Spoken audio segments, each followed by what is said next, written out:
So just 3 weeks ago, South Korea had the best performing stock market in the world.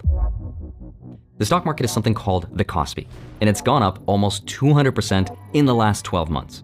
Compared to other stock markets like the US's S&P 500, which only made 24%, South Korea was just on another level. At one point this year, one of their companies, Samsung, was up over 500%, and SK Hynix was up over 1,000%. And that's basically a 10x on your money, which is just unheard of. Now, here in the US, our equivalent of the stock market is something called the S&P 500, represented by ETFs like this one, VOO. And inside of this ETF, the top 10 companies represent 36% of this index, which historically is a very high concentration. But for South Korea's Kospi, just 2 companies alone, Samsung and SK Hynix, represent over 56% of their whole stock market. And that's all mostly thanks to regular people or retail investors that have just borrowed money to invest into the stock market.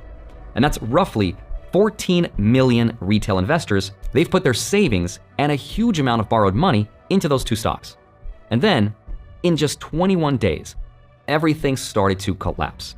The Kospi dropped 25%, and because of that, 1.2 million accounts, which works out to be 1 in every 30 people in the country, got hit with something called margin call thresholds. This is what happens when a stock goes down far enough to trigger the loan on the borrowed money to liquidate, or basically be forced to sell off their stock investment, even if it's at a loss. And that's why over 3 trillion won in investments were liquidated, which means they were automatically sold by brokers while Korean investors couldn't do anything about it. So, some massive correction followed. So could that happen in the US? Yes. 320,000 accounts were just wiped out, some of them overnight.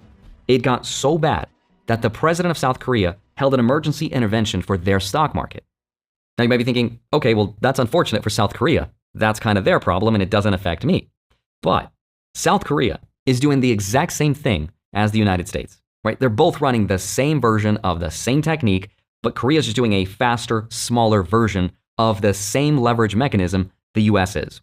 Which means what happened to South Korea and what is happening to their stock market right now as you're watching this video might actually be a preview of what's about to come to the US.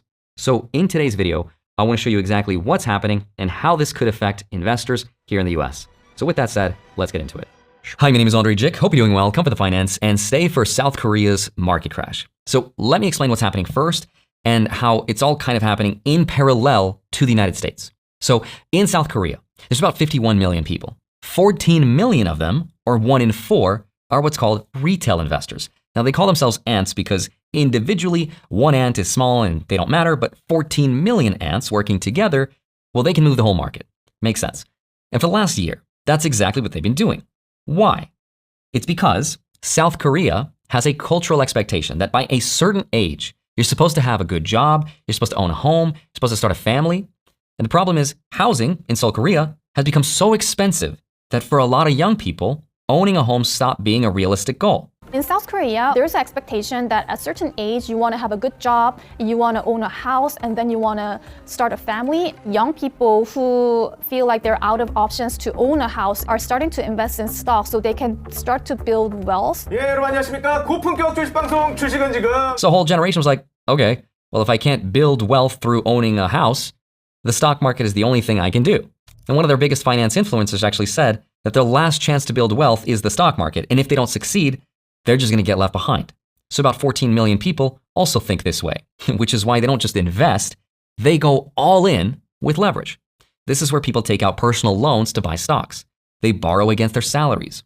And a huge number of them didn't even buy regular stocks. They buy what are called leveraged ETFs. Now, a leveraged ETF is a mutual fund that multiplies the effects of whatever's happening in the stock market. For example, a 2x fund means if the stock market goes up 1%, you make 2%. A 3x fund means you make 3%, which sounds amazing. But the catch is that it also works exactly the same in reverse, right? There was one investor in a documentary about this who wouldn't even show her face on camera because her family didn't know how much leverage she was using. Her portfolio was worth over $650,000 and she was up 150%. And her biggest holdings were these leveraged ETFs. At the peak, Koreans invested about 10 trillion won into leveraged funds, betting on just one company. It got so bad, even South Korea's government that allowed them this said, we should probably not have done that, right? And what all these people were investing in were basically these two stocks, Samsung and SK Hynix. These two companies